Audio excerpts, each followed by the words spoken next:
Okay, so this is Cognizant Conversations. I am, yes, because Conscious Conversations was like taken by many people on Instagram and all of that. So Cognizant Conversations wasn't taken.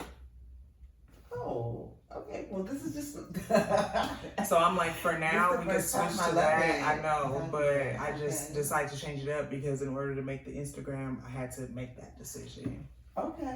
All right. Executive decision. You could just go ahead, girl. That's why I love you. I'm all on board. I'm all for it. Right. So Cognizant Conversations, usually me, Deja, and Kelly. my mom. Usually we do these conversations over Instagram Live because I'm located in one state and she is unfortunately located in another. And so, yeah, we usually do it over Instagram Live, but thanks to a little family holiday or celebration, we are here together. Yes. And so we decided to take the opportunity to have a conversation in person together and do a recording that isn't live. So, okay, here we go. Welcome. Welcome. Our topic today is calm in the middle of chaos. Yes, calm in the midst of unrelenting chaos. Not the unrelenting chaos. Ooh. Can you tell I'm on edge? Do you really feel like it's unrelenting chaos? Well, of course no, because I'm accepting today that paradox is everything. So nothing is continuous in the exact state that it was at its inception or the point of noticing then on. It's always going to be some sort of change or transformation. That's just the way of the world. So no, the chaos is not literally unrelenting, but that's how I'm feeling. Like the vibes are giving unrelenting to me and to my psyche. Me and my homegirls feel like it's unrelenting in here. So yes, in the midst of chaos that may feel like unrelenting, how do we maintain and cultivate inner calm and even external calm? I love it. So eloquently put, but you're always so eloquent. I feel like that wasn't eloquent at all. I'm gonna have to edit a lot. That's interesting. Wait a minute. But I have a question before I even get into that.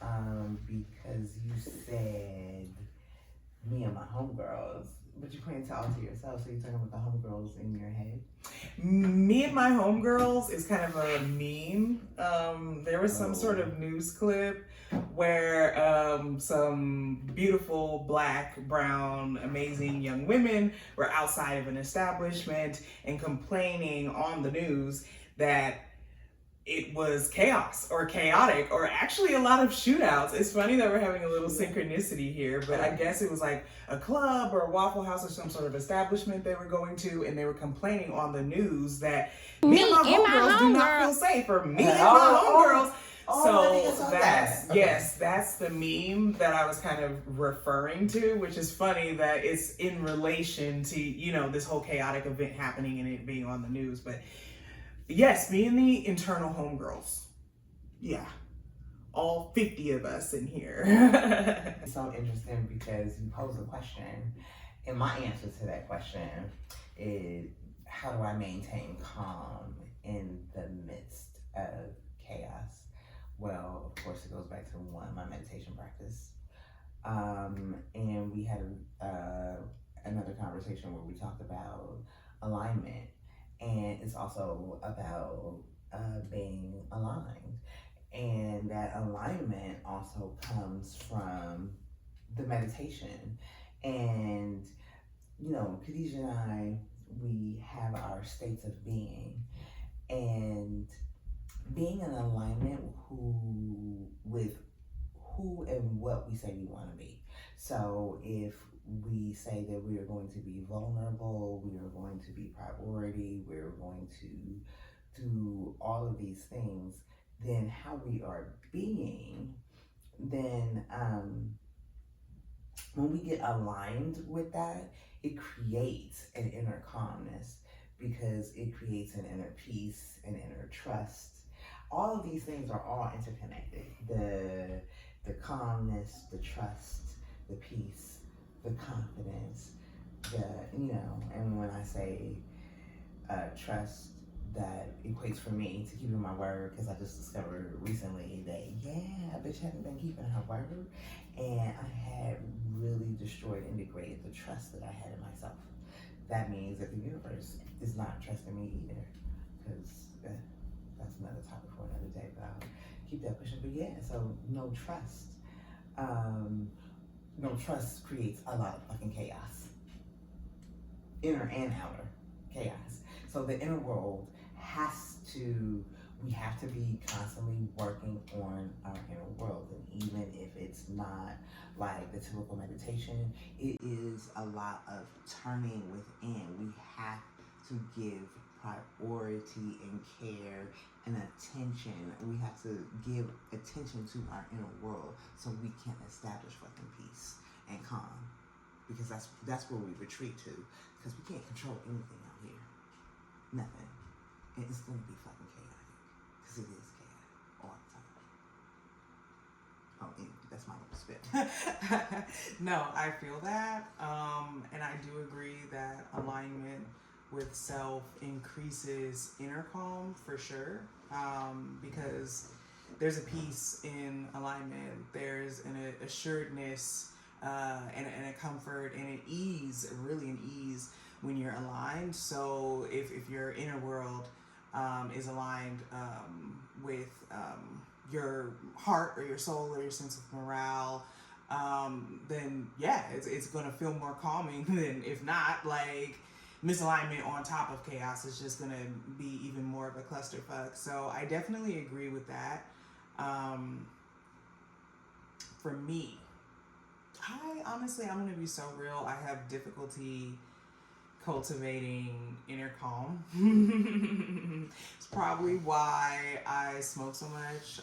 Probably why I've smoked for so long is because I feel like that is a tool that definitely helps me have kind of an inner calm and kind of restore the stillness that I feel like is lacking within myself when I'm completely sober. So that's a tool personally for me. It doesn't work like that with everyone, honestly, with a lot of people, because with marijuana, there's this aspect of induced anxiety and paranoia. Once again, kind of a paradox. Like, it's this paradoxical thing to kind of like smoke this plant that in some people produces these anxiety or like these paranoid feelings and sensations. But for me, it's a tool that helps with inner calm, but I don't always want to rely on an external tool. And what if I don't have access to that? And for health, inhaling combustible material, I just feel like not the best. And even if I use other methods, what else? What else do I have in my toolbox to cultivate inner calm? For me, journaling has definitely helped because I get to keep a record. I get to notice the patterns of when I start to crash out or when I start to have these really bad lows and I know bed rotting is coming. So that gives me a sense of this is a pattern and this is a cycle and this is temporary. So it helps with the chaos. It creates order out of the chaos, honestly.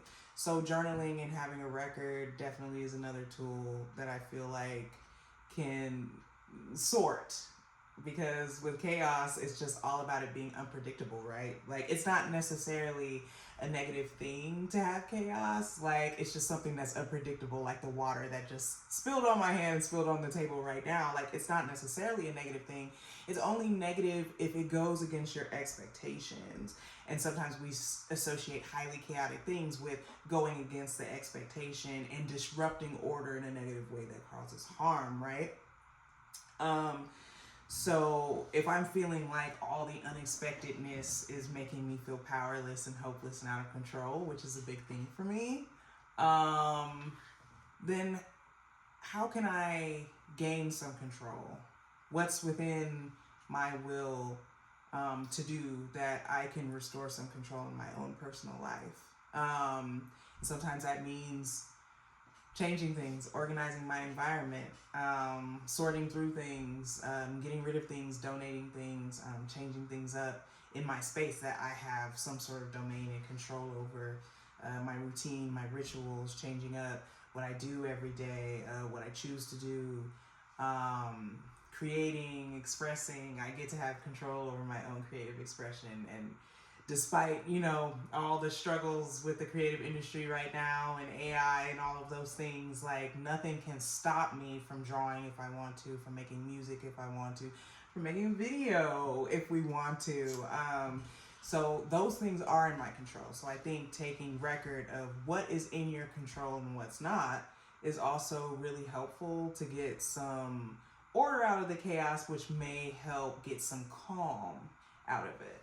And one last thing, I know I've been yapping for a while, but I think sometimes surrendering to the chaos is also a good tool to ride the wave. You don't have to necessarily try to force order out of chaos. You can ride it. You can reframe and enjoy it for what it is. A tower moment doesn't always have to be scary if you like the free fall. Like, Tower of Terror is literally a ride at Disneyland that people love to jump on because we've won it was a ride at California Adventure, and people wanted to jump on and have that feeling of a free fall, Like, so sometimes free fall can be exhilarating.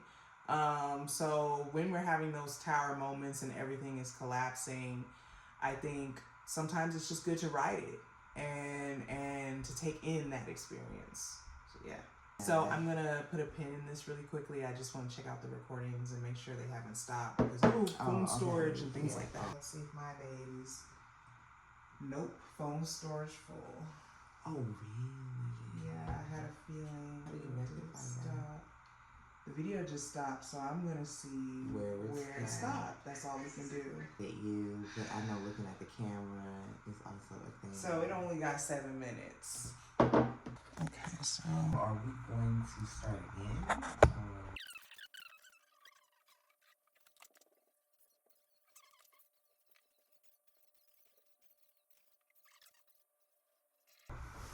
the chaos continues. Oh my gosh, that's funny. Because yes, that is kind of chaotic, and especially for you, right? Especially for you. I'm just trying not to freak out. I've been having a freak out and having attitude, and that's what happens when I feel like things are chaotic, is I kind of go into like attitude mode because I'm super stressed and everything seems like more stress. Everything seems like more heaviness on the load, So the fact that I just had to be like, fuck it, and record on my laptop's like web camera, because my phone ran out of space, like unexpectedly while we were recording. Like, so it's a whole thing about, let's just ride that wave and let's just throw more chaos in there and like throw a wild card in there instead of trying to create order. And for me, creating order was organizing files on my phone and trying to delete shit and make more room and restore the order on my phone. And it's just like, no, just use something else entirely. So there you go. For me, I of course said meditation and alignment, because through meditation, that is me practicing self-mastery and building a muscle so that I can create inner peace within. So whatever I choose to be, then that's what gets to happen. So the inside, if I want my inner world to be calm and peaceful and joyous, happy, excited, all of those things, then I get to practice being that on a regular basis and being in alignment with that by focusing my attention on just that. Mm-hmm. So on the being and on the being in alignment, and that's where attention flows. Where attention goes, energy flows. That's the saying. Yes. So so that for me is how I keep inner calm when it's chaos all around. And what's interesting is, because we just had that situation, and I'm watching you, and I'm watching the frustration and the irritation come because of all of these things going on out of your control. And even on the flight here, all of the things that were going on that were out of our control, and the 2-hour delay and waiting on the tarmac, and all of the things that happened, and how like I had this just real balanced, even killed, calm, and inner peace, and just writing it out. And Kylie, my bonus grandbaby, asked me the other day, how are you staying so calm? Why aren't you mad? I was like, you know what? I really do have to give it up to my meditation practice, because that's really what it is. I'm noticing that. And that Kamari, that baby, just crying all the time. That nigga is crying all the time, falling the fuck out. But I'm calm and I'm patient, and that is because of the stillness, the being still, and practicing. And it's really because of the practice of that self-mastery, that self-awareness, and being able to, and what we do with creating our being intentions and focusing our intention on exactly the way in which we want to be. That's a workout. Yeah. That's a workout. That's self-mastery. That's practicing. So when we say we're going to be vulnerable, we're going to be authentic, and then we give our attention to that, we concentrate on that, we look for that, we feel that, then we create that in our inner world. So once we choose peace is just choosing to be that. But we have to remember to do it. Because what happens is we go unconscious, because the chaos knocks us on our fucking asses. Yes. And it creates this unconscious thing, because the feelings become overwhelming, because we get anxious and we get nervous and we get anxiety and we start to sweat and we have a physical reaction to it. And then it's all of these things, and then we just gloss the fuck over and go unconscious and forget to do the very things that we know to do in order to create the peace and calm that we need on the inside in order to deal with what's being perceived on the inside. Yeah. Oh, and I'm on a rant here and on a roll. On a roll for sure. Also a beautiful one. It's all about the feeling, because it's about the feeling calm and peaceful on the inside in your inner world, and then the feeling that chaos induces, because I don't know if we got it on camera. Well, we didn't get it on camera A, but you were talking about all chaos is not bad, and how and I was just thinking about, well, yeah, because some chaos feels good. Yeah. It's a surprise. It's a surprise. It's some shit you get to ride out. Yeah, it's a thrill ride. It's a thrill ride. Yeah. So not all chaos feels bad. So chaos is not something to necessarily dread or hate or rail against or anything like that. But what is key is how the fuck you feel. So if chaos makes you feel out of control, if chaos induces fear, anxiety, frustration, irritation, and that's not the shit that you want, if chaos induces that feeling, then you have to be self-mastered enough to shift how the fuck you feel in the moment. Yeah. So that you or can suffer. so that you can create the peace that you need within you.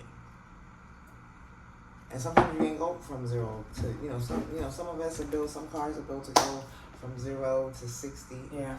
From 0 to 80 or 0 to 100 in 20 seconds, 15 seconds, 13 seconds, or some shit like that. Some of us got old ass jalopies and we ain't gonna never get there. Yeah. We need to overhaul and new engine in order to do that shit. But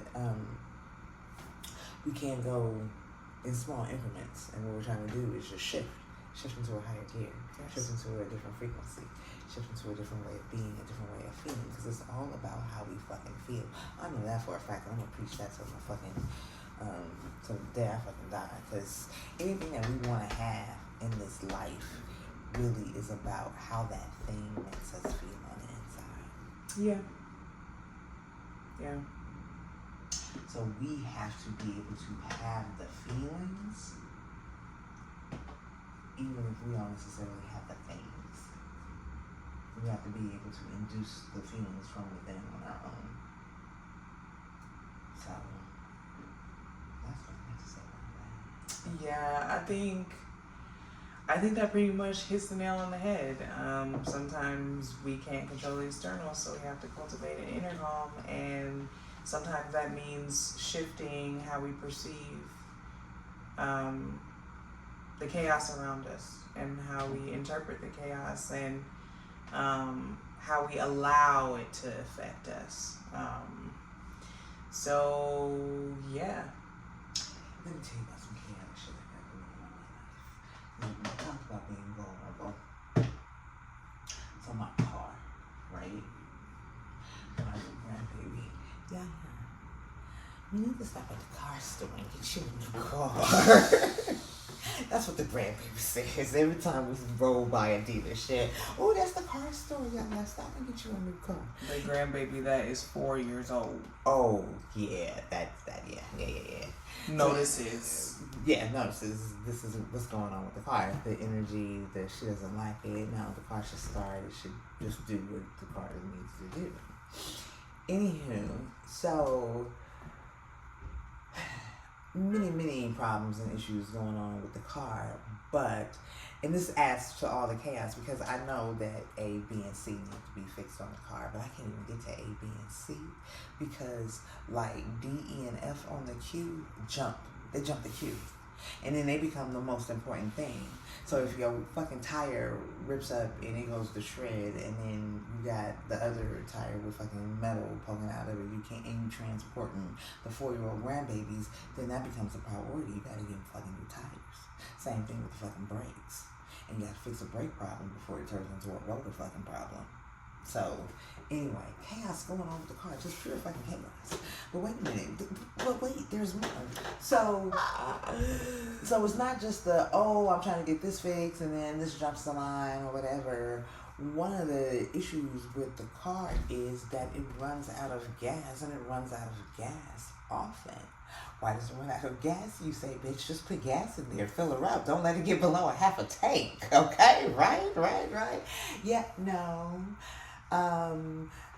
The digital dash display doesn't work. The gas hand doesn't work. So if it was just a matter of the gas hand, that's no problem because then I just clock the miles. And after I figure out how many miles I'm getting to the gallon, and then I put that in there, and then I just do the math, right? Nope. Because the gas hand doesn't work. The digital display doesn't work.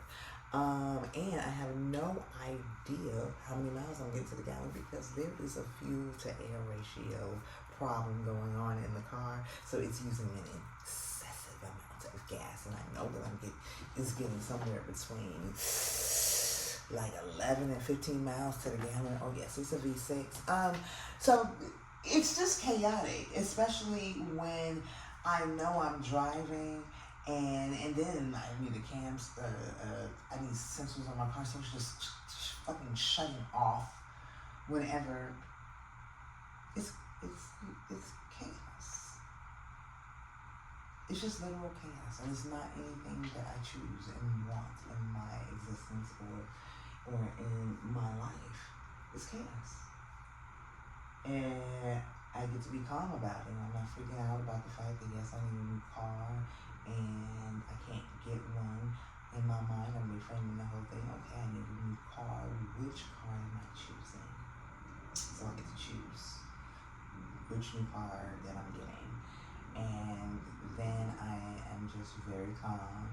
And if I keep my word to myself, and I constantly just put gas in the car, whether I think I need it or not, on a daily basis, whether it's just a few gallons here or a few gallons there, I know that I can get to my destination and back and I don't have to worry about it cutting off and shutting off on me when I don't get the gas. And I just mitigate, just doing my best to mitigate what is in my circle of influence and control.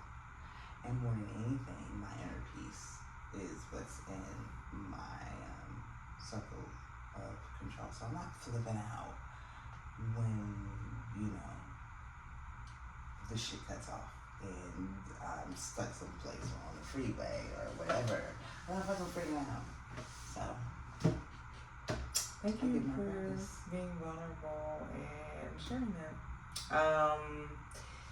I want to be vulnerable too real quick before we wrap this up because we have to go to the airport and say that when things go into chaos for me, I kind of spiral. I go into despair, and it's really easily and really quickly too that it happens, and it's really difficult to take me sometimes out of that spiral and out of that despair. I don't know if it's some sort of neurodivergency that I kind of like cling to my own comfort, and my comfort is usually things that I've done before. And in order to do things over and over and over again, you have to have order. You know what I mean? It has to kind of be a thing you've had experience with, and chaos tends to be situations you haven't had experience with, things you didn't plan for. And for me, that makes me go into like meltdown mode.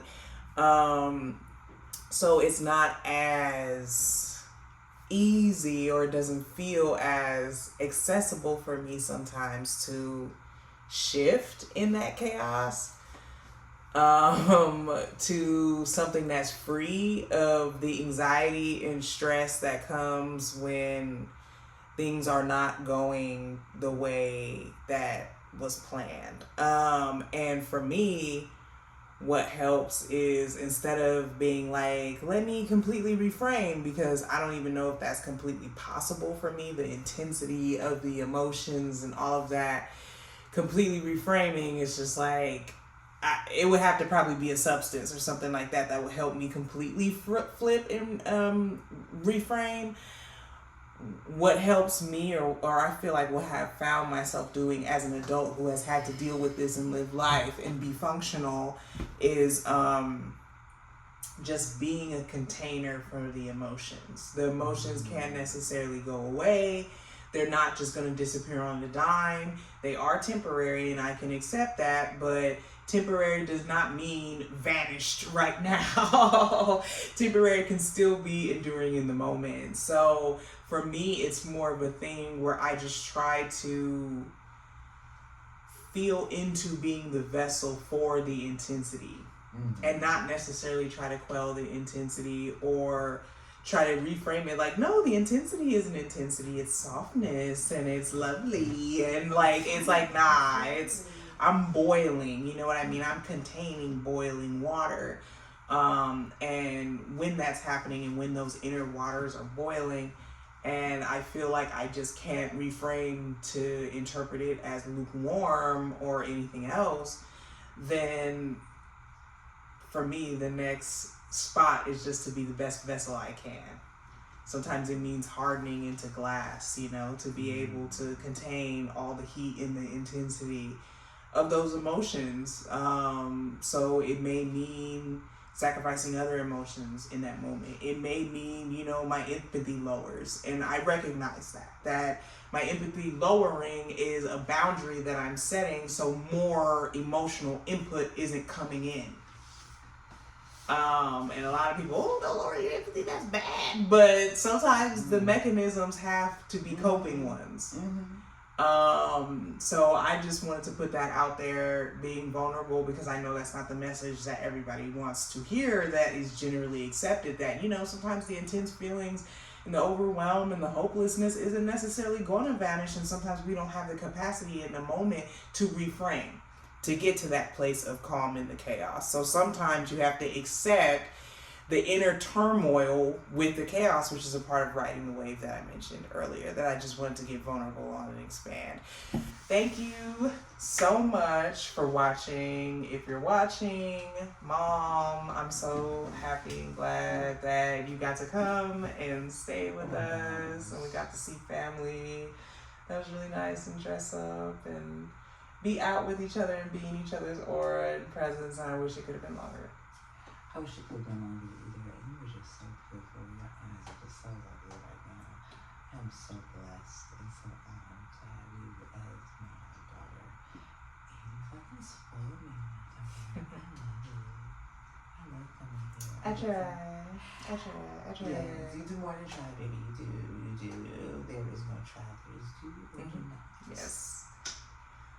So, I have some other stuff to say, but we got to go. Yeah, we do got to go. It's 3:15. We still have to pick somebody else and go to the airport. But yeah, really excited to view this footage. Thank you for watching Cognizant Conversation. And I love the name, baby. I love the name. Okay. No, that was just a screensaver. She's good. All right. Yes. All right. Toodles. Bye. Bye now. Bye now. Bye.